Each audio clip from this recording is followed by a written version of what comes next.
Welcome to CANDELA physics academy. ഇവരിൽ നമ്മൾ discuss ചെയ്യാനായിട്ട് പോകുന്നത് statistical assistant grade 2 Kerala PSC online കോച്ചിങ്ങിന് ജോയിൻ ചെയ്തിട്ടുള്ള സ്റ്റുഡൻസിന് പ്രൊവൈഡ് ചെയ്യുന്ന സ്റ്റാറ്റിസ്റ്റിക്സ് എന്ന് പറയുന്ന പോർഷനിൽ വരുന്ന മറ്റൊരു പ്രധാനപ്പെട്ട ഒരു ടോപ്പിക്കാണ് സെൻട്രൽ ടെൻഡൻസി എന്ന് പറയുന്ന ഒരു പോർഷൻ. ഏതാണ് സെൻട്രൽ ടെൻഡൻസി എന്ന് പറയുന്ന ഒരു ഐഡിയ. ആർക്കെങ്കിലും നമ്മുടെ ഓൺലൈൻ കോച്ചിങ്ങിൽ ജോയിൻ ചെയ്ത് പഠിക്കാൻ താല്പര്യമുണ്ട് എന്നുണ്ടെങ്കിൽ കോഴ്സ് ഫീസും ഡീറ്റെയിൽസും അറിയുവാനായിട്ട് വാട്സപ്പ് ചെയ്യേണ്ട നമ്പർ +91 79 94 97 14 19 എന്ന് പറയുന്ന നമ്പറിലേക്ക് വാട്സപ്പ് ചെയ്യുക. കോഴ്സ് ഫീസ് എന്ന് പറയുന്നത് 20K റുപ്പീസാണ്. ഓക്കെ, അപ്പൊ എന്താണ് ഈ സെൻട്രൽ ടെൻഡൻസി എന്ന് പറഞ്ഞാൽ നമുക്ക് ഇവിടെ നോക്കാം. നമ്മളിപ്പോ ഒരു സ്കൂള് അല്ലെങ്കിൽ ഒരു കോളേജ്, നമ്മളിങ്ങനെ കോളേജിലുള്ള കുട്ടികളെ നമ്മളൊന്ന് കൺസിഡർ ചെയ്യാം. ഇങ്ങനെ കൺസിഡർ ചെയ്യുമ്പോൾ ആ കോളേജിലുള്ള കുട്ടികളുടെ ഉയരം, നമ്മൾ ഏകദേശം ആവറേജ് ആ കോളേജിലുള്ള കുട്ടികളുടെ ഉയരം എത്രയാണ് എന്നാണ് നമുക്ക് അറിയേണ്ടത് എന്ന് വിചാരിക്കാം.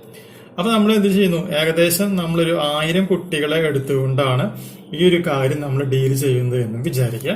അങ്ങനെ നമ്മൾ ഡീൽ ചെയ്ത് നോക്കുമ്പോൾ നമുക്ക് എന്ത് കിട്ടും, ഓരോ കുട്ടിക്കും ഡിഫറെന്റ് ആയിട്ടുള്ള ഉയരങ്ങളായിരിക്കും നമുക്ക് കാണുവാനായിട്ട് സാധിക്കുക. അങ്ങനെ നോക്കിക്കഴിഞ്ഞാൽ നമുക്ക് കാര്യം മനസ്സിലാവുന്ന വെച്ചിട്ടുണ്ടെങ്കിൽ കുറേ കുട്ടികളുടെ ഉയരങ്ങൾ എന്ന് പറയുന്നത് ഒരു പെർട്ടിക്കുലർ ഹൈറ്റിനോട് അടുത്തായിട്ടാണ് നിൽക്കുക. പിന്നെ അവിടുന്ന് എങ്ങോട്ട് പോകും തോറും ആ ഹൈറ്റ് എന്ന് പറയുന്നത് എന്തായിട്ട് മാറാണ് ചെയ്യുക, കുറഞ്ഞ് വരികയാണ് ചെയ്യുന്നത്. മനസ്സിലായോ? അതായത് നമ്മളൊരു കളക്ഷൻ അല്ലെങ്കിൽ ഒരു ഗ്രൂപ്പ് ഓഫ് ഡാറ്റാസ് നമ്മൾ എടുത്തു കഴിഞ്ഞിട്ടുണ്ടെങ്കിൽ ആ ഗ്രൂപ്പ് ഓഫ് ഡാറ്റാസിലെ എന്താണ് സംഭവിക്കുക, മെജോറിറ്റി എന്ന് പറയുന്നതും എവിടെയായിരിക്കും, അതിന്റെ നടുഭാഗത്തായിരിക്കും. അതായത് ഒരു ലോവർ ലിമിറ്റും ഒരു അപ്പർ ലിമിറ്റും ഉണ്ട് എന്ന് വിചാരിക്കുകയാണ് എന്നുണ്ടെങ്കിൽ ഏകദേശം എല്ലാ വാല്യൂസും എവിടെയായിരിക്കും, അത് അതിന്റെ സെൻട്രൽ അല്ലെങ്കിൽ ആവറേജ് വാല്യൂവിനോട് അടുത്തായിട്ടായിരിക്കും കാണുവാനായിട്ട് സാധിക്കുക. ഈ ഒരു കോൺസെപ്റ്റിനെ പറയുന്ന പേരാണെന്നത് സെൻട്രൽ ടെൻഡൻസി എന്ന പേരിൽ അറിയപ്പെടുന്നത്. ഇതിപ്പോ ഹൈറ്റ് മാത്രമല്ല, ഒരു കോളേജിലെ അല്ലെങ്കിൽ ഒരു രാജ്യത്തിലെ ആളുകളുടെ ഉയരം എടുക്കുകയാണെന്നുണ്ടെങ്കിലും, ഒരു സമൂഹത്തിലെ ജനങ്ങളുടെ സോഷ്യൽ സ്റ്റാറ്റസ് എടുക്കുകയാണെന്നുണ്ടെങ്കിലും, എക്കണോമിക് നിലവാരം അല്ലെങ്കിൽ എക്കണോമിക് സ്റ്റാറ്റസ് അല്ലെങ്കിൽ എക്കണോമിക്കൽ സ്റ്റാറ്റസ് നമ്മൾ കൈകാര്യം ചെയ്യുകയാണ് എന്നുണ്ടെങ്കിലും എന്ത് തന്നെയാണ് സംഭവിക്കുക, ഈ ഒരു കാര്യം തന്നെയായിരിക്കും നമുക്ക് എക്സ്പീരിയൻസ് ചെയ്യുക. അപ്പൊ മൊത്തം വാല്യൂ എടുക്കുമ്പോൾ അത് എന്താണ് സംഭവിക്കുക, അത് ഏതെങ്കിലും ഒരു പെർട്ടിക്കുലർ പൊസിഷനിൽ ആയിട്ടായിരിക്കും ക്ലസ്റ്റർ ചെയ്യുക. ആ ഒരു അറേഞ്ച്മെന്റിനെ പറയുന്ന പേരാണെന്ത്, central tendency of the observations എന്ന പേരിൽ അറിയപ്പെടുന്നത്. നമുക്ക് ജസ്റ്റ് ഒന്ന് ഇംഗ്ലീഷിൽ നോക്കുകയാണെന്നുണ്ടെങ്കിൽ, consider a set of randomly selected students from a college. Let us measure their height. Surprisingly, it can observe that the heights of majority of the students are in and around a central value. Some students may have their height much less than or much greater than the central value. And when we are considering their weight or their economical status, we will note a tendency for majority of the observations to cluster around a central value. And this tendency is common to any set of collected observations. Collected observations. And such a tendency of observations to cluster around a central value is known as central tendency of the observation എന്ന പേരിൽ നമുക്ക് എന്ത് ചെയ്യുവാനായിട്ട് സാധിക്കും, പറയുവാനായിട്ട് സാധിക്കും. അപ്പൊ central ടെൻഡൻസിയുടെ definition ആയിട്ട് നമുക്ക് പറയുകയാണ് എന്നുണ്ടെങ്കിൽ ഡെഫിനിഷൻ മാത്രമായിട്ട് നമുക്ക് അറിഞ്ഞിരുന്നാൽ മതി. എന്താണ് പറയണത്, a tendency of observations, a tendency of observations to cluster around a central value, to cluster around a central value, around a central value is known as central tendency, known as central tendency of the observations. Central tendency of the observations എന്ന് നമുക്ക് പറയുവാനായിട്ട് സാധിക്കും. അപ്പൊ എന്താണ് അപ്പൊ definition ആയിട്ട് പറയുന്നത്? A tendency of observations to cluster around a central value is known as central tendency of the observations എന്ന് പറയുവാനായിട്ട് സാധിക്കും. അപ്പൊ ആ ഒരു ഐഡിയ കിട്ടിയെന്ന് വിചാരിക്കുന്നു. ഇനി നമുക്ക് പറയാനുള്ളത് എന്താ വെച്ചിട്ടുണ്ടെങ്കിൽ ഈ സെൻട്രൽ ടെൻഡൻസി എന്ന് പറഞ്ഞാൽ എന്താണ്?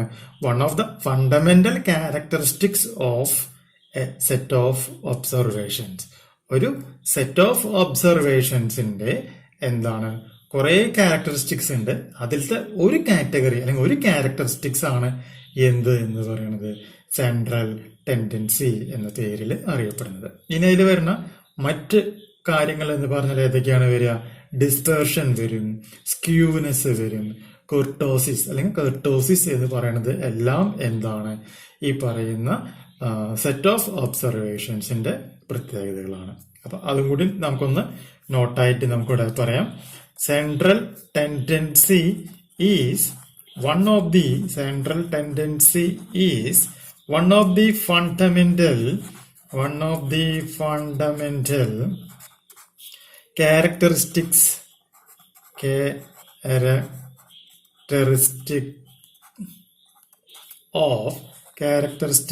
of a set of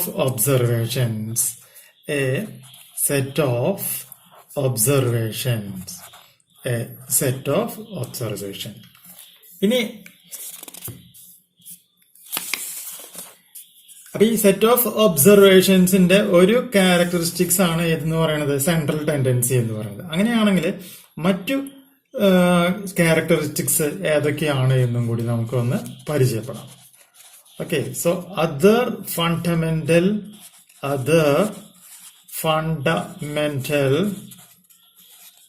characteristics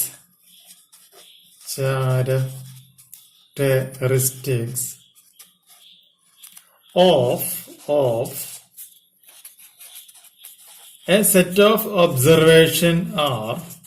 a set of observations are പഠിച്ചിരിക്കുക ഏതൊക്കെയാണ്? ഡിസ്പെർഷൻ.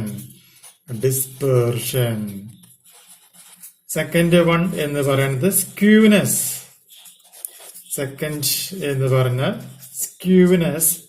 ആൻഡ് തേർഡ് വൺ എന്ന് പറയുന്നത് ഏതാണ്? കർട്ടോസിസ്. അപ്പോ സെറ്റ് ഓഫ് ഒബ്സർവേഷൻ എന്ന് പറയുന്നതിന് പ്രധാനമായിട്ട് 4 ഫണ്ടമെന്റൽ ക്യാരക്ടറിസ്റ്റിക്സ് ഉണ്ട് എന്ന് നമുക്ക് തിരിച്ചു പറയാം. അതിലത്തെ ഒന്നാമത്താണ് സെൻട്രൽ ടെൻഡൻസി എന്ന് പറയുന്നത്. രണ്ടാമതായിട്ട് നമുക്ക് ഡിസ്പെർഷൻ പറയാം. മൂന്നാമതായിട്ട് സ്ക്യൂനെസ് പറയാം. നാലാമതായിട്ട് നമുക്ക് എന്ത് പറയാം? കർട്ടോസിസ് എന്ന് പറയുന്ന സംഗതി നമുക്കിവിടെ പറയുവാനായിട്ട് സാധിക്കും.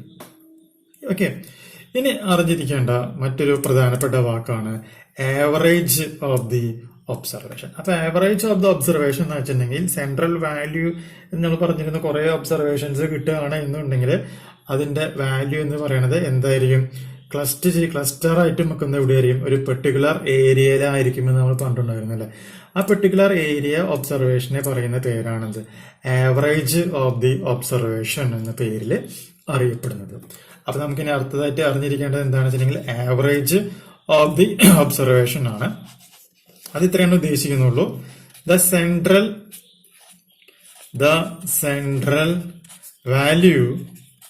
Central value about which majority of the observations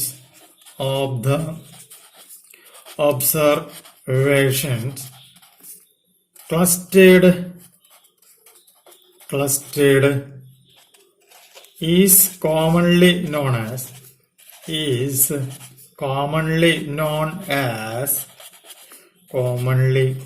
as the average of the observations.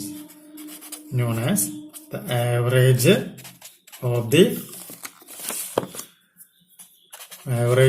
of the observations. ഇത്തരം കാര്യങ്ങൾ പഠിക്കാം. ബാക്കി കാര്യങ്ങൾ നമുക്ക് നെക്സ്റ്റ് വീഡിയോയിൽ ഡിസ്കസ് ചെയ്യാം.